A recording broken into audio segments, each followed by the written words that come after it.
बात कर रहे हैं। तो गुड्स का ट्रांसपोर्ट, कौन से गुड्स का ट्रांसपोर्ट होगा पाइपलाइन से? बड़ी लिक्विड, ऑब्वियस सी बात है, लिक्विड होगा या गैसियस फॉर्म में होगा। ओके, सॉलिड स्टेट के मटेरियल भी पाइपलाइन थ्रू जा सकते हैं, but when it are converted into slurry. Slurry समझते हो?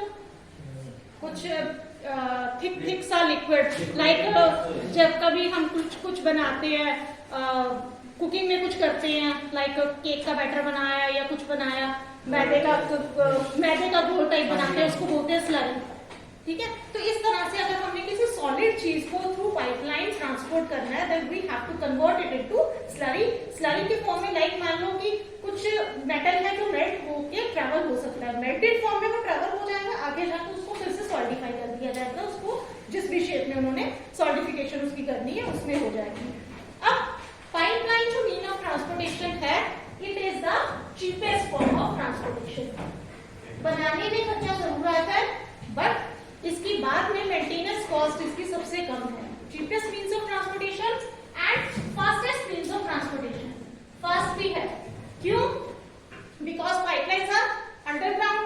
अंडरग्राउंड अब कोई ट्रैफिक का चक्कर तो है नहीं, कोई ट्रक है या कुछ है या पानी का वैसे ही ट्रैफिक का चक्कर चाहिए, चले जाना है कहाँ पे पानी के लिए।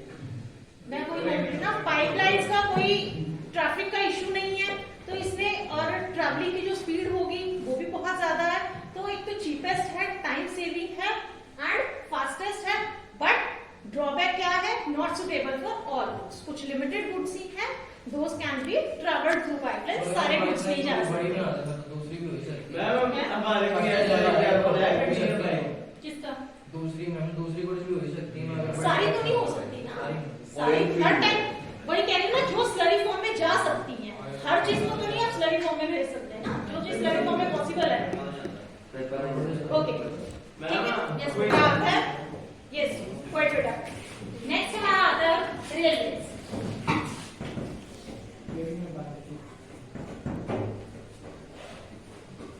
Who will tell which was the first train of India? Engine train. First train कहाँ से कहाँ चली थी? अच्छा वो rail ran between Mumbai to Thane and distance travel पता है कितना था इसका? 30 किलोमीटर। ये लिखा हुआ है मेरे में 1853 में चली थी। पकड़े गए आप। चलो आंसर। सो आज के टाइम में भी रेलवेज क्या है? हमारा प्रिंसिपल मोड ऑफ ट्रांसपोर्ट है, सबसे इंपॉर्टेंट मोड ऑफ ट्रांसपोर्ट है, because it is suitable for the transportation of the heavy and bulky goods, especially जो iron and steel industries के जो goods हैं, those are traveling through railways। क्योंकि अगर आप रोडवेज से भेज रहे हो, ट्रक वगैरह में लिमिटेड सामान जा सकता है, इतना तो नहीं जा सकता, और इट इज टाइम टेकिंग। अगर हम यहाँ से कोई प्रोडक्ट ट्रक के थ्रू बॉम्बे भेजते हैं तो वो पहुंचने में ही कितने दिन लगा देगा? ठीक है, जाते तो हैं ट्रक्स भी, लेकिन अगर यही ट्रेन के थ्रू जाएगा तो जो ये वाली लोडिंग वाली जो ट्रेन होती है, कैरेज वाली जो मालगाड़ी, तो इसने पहुंच जाना एक दिन में, 2 दिन में, जितना भी इसके अकॉर्डिंग टू स्पीड टाइम लगना है, कैसी ट्रेन है, तो 1-2 दिन में पहुंच जाना है। रोडवेज के थ्रू जाएगा तो उसने कितने दिन लगा देने हैं? और जो मालगाड़ियों की जो कैपेसिटी होती है, एक कंटेनर पूरा उसमें खाली हो जाता है। तो मतलब बल्की गुड्स, हैवी गुड्स के लिए और लॉन्ग डिस्टेंस के लिए railway is the better. So you can find out the advantages of railways over roadways. बोलो। No traffic. Yes. जैम नहीं है। ट्रैफिक बेस्ट टाइम और पूरी स्पीड से यूनिफॉर्म स्पीड। हाँ, यूनिफॉर्म स्पीड। महंगा रोडवेज हमेशा महंगा पड़ेगा इंस्टेड ऑफ रेलवेज। अगर आप खुद भी ट्रैवल करते हो, अगर हम गुड्स की बात ना करें, आप खुद भी ट्रैवल करते हो, तो जो ट्रेन की टिकट है वो कम है एज कम्पेयर टू बस की टिकट। अगर हम कंपेयर करें तो गुड्स को भेजना मिनिमम कॉस्ट आती है रेलवेज पे, फाइन, और गुड्स सेफली जाती है। क्या रोडवे से कम लगता है? ट्रेन में ज्यादा, ट्रेन में का टाइम कम लगता है, ट्रेन में। ओके, अब कुछ ड्रॉबैक्स। यस, रेलवे के ड्रॉबैक्स नहीं, challenges you can say, challenges which have to be faced by the railways।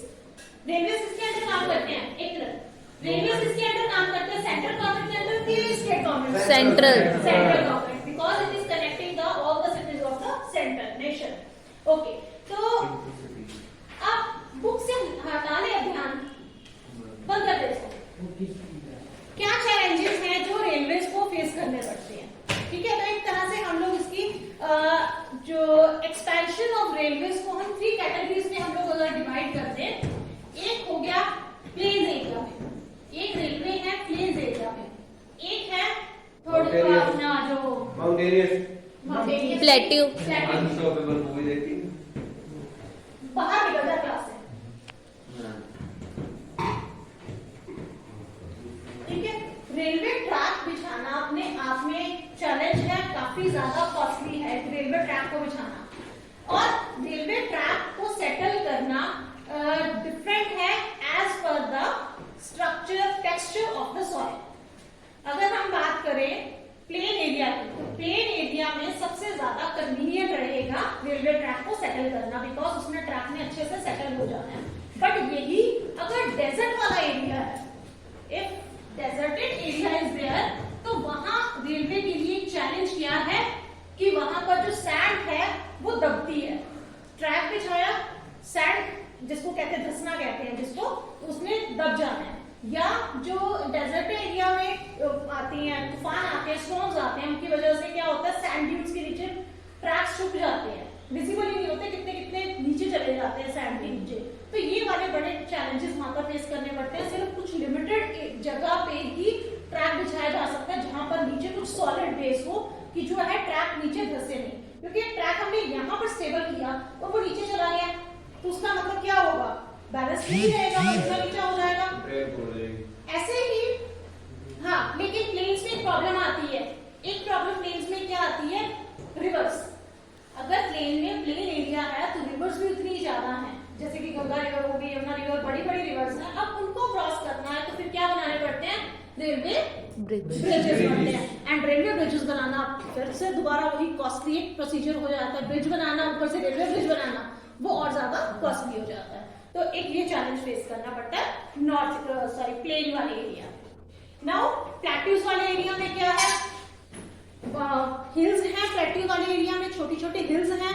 तो हिल्स, वहां का जो टेरेन है, वहां का जो मतलब सॉइल का टेक्सचर है वो इतना स्मूथ नहीं है, तो वहां पर ऊंची नीची जगह आती है. तो वहां पर ज्यादा क्या बनती है, टनल्स वगैरह ज्यादा बनानी पड़ती हैं. क्योंकि जहां पर थोड़ा सा प्लेन एरिया है वहां इस तरह से है, ठीक है, तो जहां पर तो प्लेन एरिया बिना ट्रैक सीधा जाएगा, फिर कुछ कवर्ड आ गया तो वहां से टनल जाएगी. तो वहां पर जगह जगह क्या बनानी पड़ती है, टनल्स बनानी पड़ती हैं.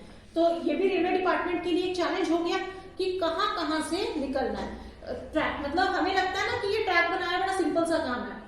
There are lot of things which has to be measured कि वहां की सॉइल कैसी है, वहां से कैसे ट्रैक निकलेगा. ठीक है, तो एक चैलेंज आ गया प्लेट्यू वाले एरिया के लिए. फिर आ गया हिली एरिया, जो कि सबसे ज्यादा चैलेंजिंग काम है, वो है हिली एरिया में ट्रैक बनाना. बिकॉज ट्रेन में ऊपर चढ़ना, ठीक है ना, यहाँ पर क्या है, माउंटेन है, अब ट्रेन को ऊपर चढ़ाना it's not an easy task. ठीक है, तो यहाँ पर भी क्या है, टनल्स के थ्रू जाती है. और स्पेशली वो जगह जो वो होती है स्वैम्पी इसमें भी आ जाएगी, प्लेट्यू वाले रीजन में भी मिलती है आपको. स्वैम्पी जो जगह होती है जिसको बोलते हैं, हाँ, दलदल वाली, जो कीचड़ दलदल वाली जगह होती है, उस जगह पे ट्रैक बिछाना इजी नहीं है, इम्पॉसिबल ही है. तो वहां पर जहां पर अब उस एरिया को क्रॉस करना है, जो स्वैम्पी एरिया आ गया, अब एक ट्रैक सीधा जा रहा है, या तो उसका रूट चेंज होगा, लंबे रूट से जाएगा कि जहां पर स्वैम्पी ना हो, या उसके लिए सोल्यूशन क्या है, फिर उसके ऊपर से ब्रिज जाएगा, क्योंकि स्वैम्प के ऊपर, दलदल के ऊपर ट्रैक तो आ नहीं सकता.